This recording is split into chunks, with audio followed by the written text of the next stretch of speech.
Let's get to Tim Walz, who, just when you think no one's sitting at this table, neither she nor the big white blanket, can embarrass themselves any further, he does.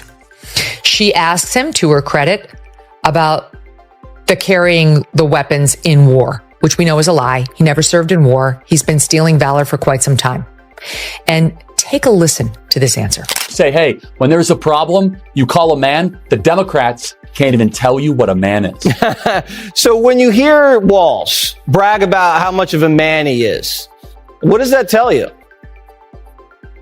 I think there might be a little bit of a cope there, you could say. There's a little bit, he has to remind us how masculine he is, trying to not even be able to load a shotgun or fix a truck. Tim Walz thought he could coast on smooth talk and photo ops, but Megyn Kelly and Charlie Kirk came swinging with political sledgehammers.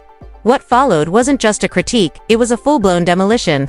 They tore into his record, exposing the cracks he tried to paper over: crumbling schools, rising crime, and flashy policies that failed in practice. Behind the polished speeches, they revealed a governor more obsessed with headlines than real results. The curtain's been pulled back, and now the truth is center stage. Said that you carried weapons in war, but you have never deployed actually in a war zone. A campaign official said that you misspoke. Did you? Well, first of all, I'm incredibly proud. I've done 24 years of wearing the uniform of this country. Equally proud of my service in a public school classroom, whether it's Congress or the governor. My record speaks for itself, but I think people are coming to get to know me. I speak like they do. I speak candidly. I wear my emotions on my sleeves, and I speak especially passionately about our children being shot in schools. I'll tell you one thing. The most masculine thing that someone can do in America today is stand up for women that are not able to stand up for themselves. Right. So while Tim Walz is going on Gavin Newsom's podcast, attacking me, by the way, saying that I'm a bad guy, well, I'm sorry, Governor Walz. One thing that we don't have in common is, unlike you in Minnesota, I, every single day, am actually fighting for female privacy in locker rooms and that women's sports will not have men in them. Real men stand up for women when they're not able to stand up for them. Megyn Kelly and Charlie Kirk take aim at Governor Tim Walz in fiery takedown. Megyn Kelly and Charlie Kirk don't wait for cues or clear stages. They charge straight into the spotlight when they see incompetence disguised as leadership. And when it came to Minnesota Governor Tim Walz, they didn't hold back, armed with cameras, facts, and unapologetic conviction. The duo delivered a blistering takedown, torching the governor's carefully crafted narrative. This wasn't personal, it was professional. Because when failure is that loud, it practically demands a microphone. The idea that you said that you were in war. Yeah. Did you misspeak, as the campaign has said? Yeah, I said we were talking about, in this case, this was after a school shooting, the ideas of carrying these weapons of war. And my wife, the English teacher, told me my grammar is not always correct. But again, if it's not this, it's an attack on my children for showing love for me, or it's an attack on my dog. This is a sacred trust. In the spring of 2005, Walz walked away from that sacred trust, abandoning his post when he learned of an upcoming Iraq deployment. This is cynical Pubula saying this. He is a coward. According to this Twitter feed, he is a quitter. And every veteran I've talked to thinks that Walz is close to betraying the country by... Megyn Kelly calls out scripted authenticity in Governor Walz's persona. It took Megyn Kelly just one look to see through the political packaging around Governor Tim Walz, branded as the relatable everyman. Walz wore the label like a costume, posing as a folksy leader who understood the struggles of everyday Minnesotans. But Kelly, a veteran at exposing polished pretenders, wasn't buying it. To her, Walz didn't radiate authenticity, he radiated focus group tested messaging, dressed up in secondhand sincerity and consultant-approved charm. What Walz did is the moral equivalent of a mother dropping off her 5 preteen children at an orphanage in the dead of night so that she could run for Congress. Yes, it is that bad. This was more than just abandoning troops. It also reflects a major personal deficit in his character and makeup. By the way, this is written by a veteran. Kelly and Kirk unleash relentless critique on Governor Walz's record. Megyn Kelly didn't waste time. She began peeling back the glossy image Governor Tim Walz had carefully crafted, exposing the gaping contradictions between his campaign promises and his governing reality. Here was a man who ran on unity and transparency but led with confusion and political cowardice. Kelly honed in on Walz's chronic blame shifting, comparing it to a child insisting the spilled milk was the cup's fault. His leadership, she argued, followed a familiar three-step cycle: announce a vague plan, dodge accountability, and hold a press conference that answered none of the questions being asked. Charlie Kirk took a different route, straight for the economic jugulat. He scorched Walz's fiscal track record, likening it to flash paper. All show, no substance. Kirk mocked the governor's uncanny ability to drive businesses out of Minnesota faster than a snowstorm, empty streets. Taxes soared, regulations multiplied, and economic growth stalled like a July swamp. To Kirk, Walz's idea of prosperity meant bloating the government payroll while punishing the private sector for daring to succeed. Then, the duo zoomed out to expose the broader dysfunction. Kelly dismantled Walz's pandemic response with surgical precision. She painted him as a part-time epidemiologist running a full-time fear campaign. Lockdowns, she noted, weren't driven by science, they were driven by selective politics. Small businesses were shuttered while corporate giants cruised through with waivers. Schools closed, yet bars somehow stayed open. This wasn't public health, Kelly declared. This was politics dressed in a lab coat. The idea that you said that you were in war. Yeah. Did you misspeak, as the campaign has said? Yeah, I said we were talking about, in this case, this was after a school shooting, the ideas of carrying these weapons of war. And my wife, the English teacher, told me my grammar's not always correct. But again, if it's not this, it's an attack on my children for showing love for me, or it's an attack on Kirk and Kelly slam Walz on pandemic panic and protest paralysis. Charlie Kirk came armed with receipts and he didn't hold back. He exposed how Governor Tim Walz manipulated data like a PR prop, flaunting numbers when they fit the narrative, burying them when they didn't.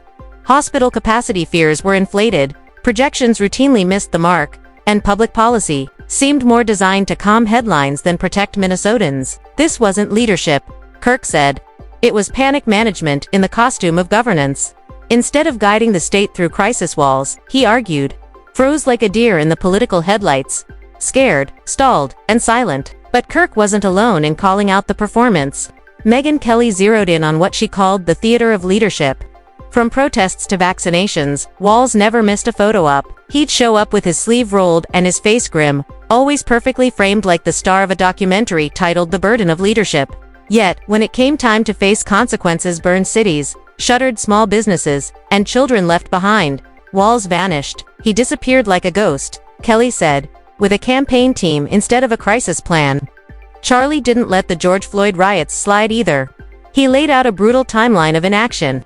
As protests erupted into full-blown riots, cities spiraled into chaos, and police forces were overwhelmed. And while Minnesota burned, Walz hesitated, waiting until the damage was irreversible before finally calling in the National Guard. It was, according to Kirk, a masterclass in... Tim Walz then lied about it to run for Congress and acted as if he was on the front lines. And people in Walz's battalion died. People under his supervision died. If Master Sergeant retired Walz could not be trusted to fulfill his duties he had to his soldiers, his unit, and his nation in 2005, how can he be trusted to be vice president in 2025? Kirk and Kelly exposed Walz's paralysis on policy, education, and culture. Charlie Kirk didn't buy the excuse that Governor Tim Walz was waiting for more information before acting. He mocked the idea, saying it looked far more like Walz was waiting for someone else to clean up the mess so he could swoop in later and claim credit. The hesitation, the stalling, the let-it-burn approach, as Kirk called it, revealed not a cautious leader, but a man paralyzed by political fear. He wasn't afraid of the flames, Kirk said. He was afraid of the fallout. Then came the gut punch on education. Megyn Kelly launched into Walz's school record with the precision of someone who's tracked the damage firsthand. A former teacher himself, Walz presided over one of the steepest declines in student performance Minnesota has seen in years. Reading scores plummeted. Math scores collapsed. And, rather than course correct, Walz doubled down on failed policies, pushing virtual learning over real solutions while watching an entire generation fall further behind. From there, the focus turned cultural. Together, Kelly and Kirk took aim at Walz's strategy of political shape-shifting. Kelly accused the governor of trying to be all things to all people, and ending up nothing to anyone. He's the political equivalent of lukewarm soup. She quipped neither bold nor brave, just bland. On issue after issue, Walz played, both sides careful not to offend, but too cautious to inspire. Kelly argued that his so-called moderation wasn't moderation at all, it was extremism in disguise, masked by a calm tone and a Minnesota accent. What kind of bullshit is that?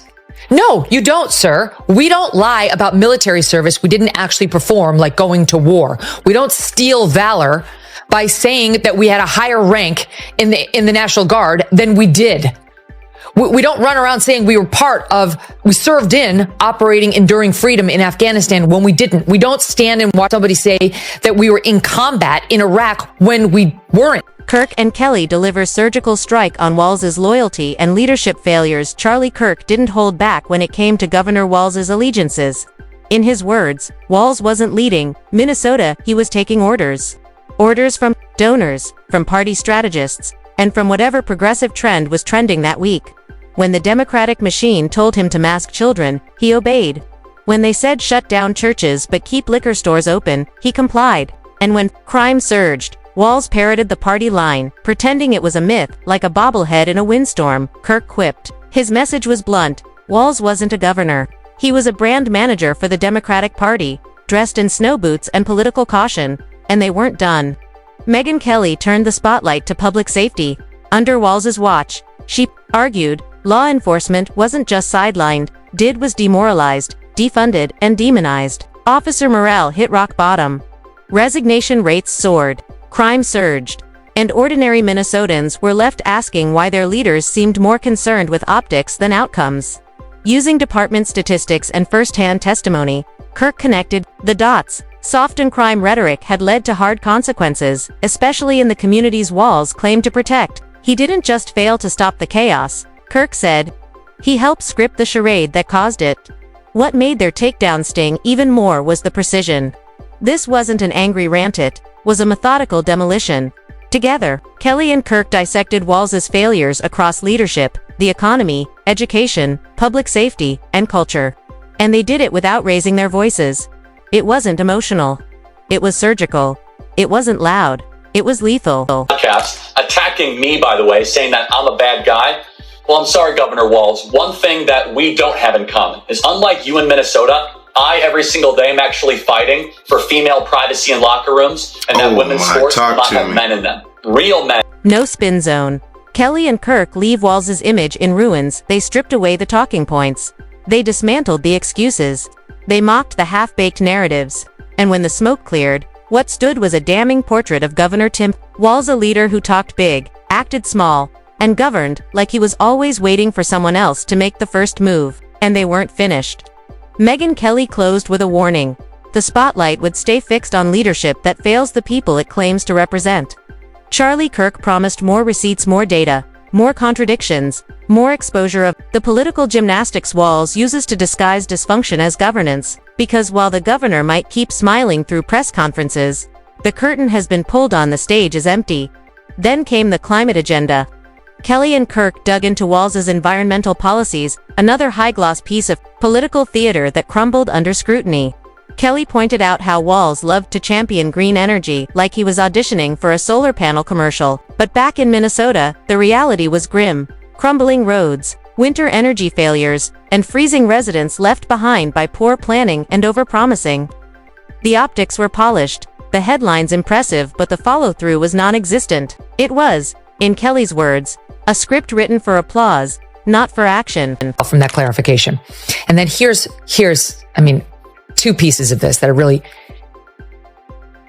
I speak like they do. People are coming to get to know me. I speak like they do. I speak candidly. I wear my emotions on my sleeves, and I speak especially passionately about, and then he goes on to blame it on the school shootings. I guess he was upset about school shootings, so he lied. But stop saying you speak like we do. I speak like regular people. Kirk and Kelly exposed budget blunders and healthcare failures under Walz. Charlie Kirk turned his attention to Minnesota's budget, breaking it down like a frustrated math teacher watching students flunk the basics. The numbers were clear.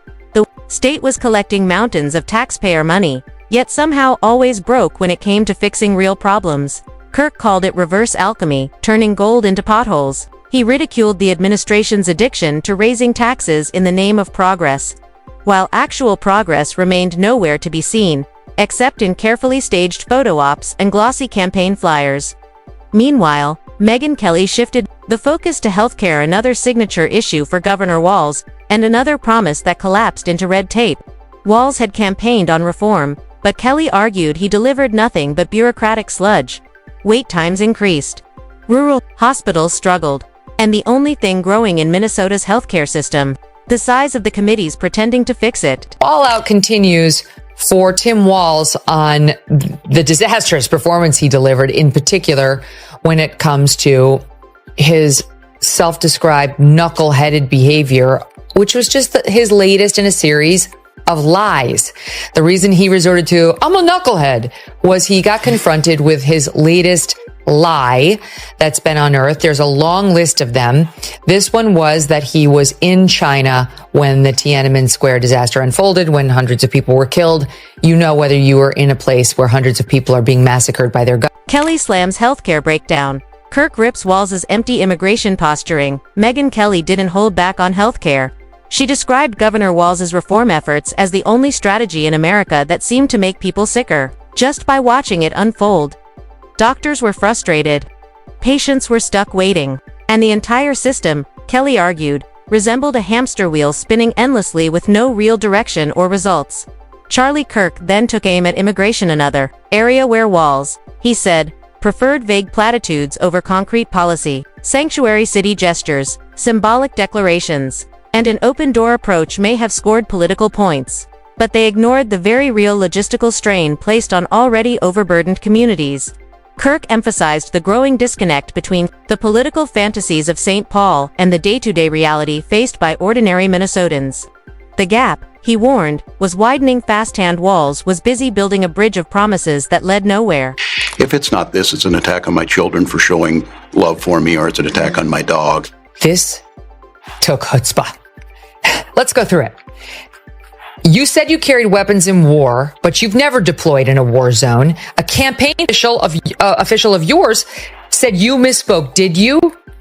Well, I'm proud, incredibly proud of my record. He keeps doing this. Equally proud of my service in the classroom. Did I mention I was a teacher and a coach, an assistant coach? Okay, whatever. But he's more stolen valor. In the classroom, I'm in the classroom. My record speaks for itself. It doesn't actually. You've put a lot of lies into that record that you've been called out on by service personnel. Kelly and Kirk rip into Walz's media strategy.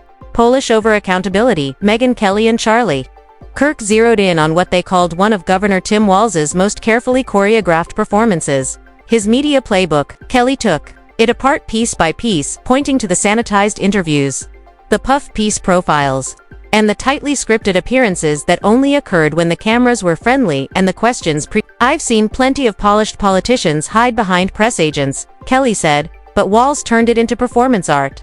She joked that his version of transparency was letting reporters watch him read a statement written by 6 people he'd never met. Charlie Kirk added his own jab, likening Walz's media presence to a college group project. He shows up at the end, reads the last paragraph, and expects to get the credit. But behind the curtain of choreographed press conferences and rehearsed sincerity, the real story was playing out. Teachers were burning out, small business owners were walking away, and regular Minnesotans were left holding the bag. Disgusting, repulsive, and reprehensible examples of abandoning one's unit, of turning back on country and instead for own personal comfort and safety that we have ever seen in politics. And it's far worse than I even think people are describing it. It is worse than stolen valor. It is abandoning your fellow soldiers.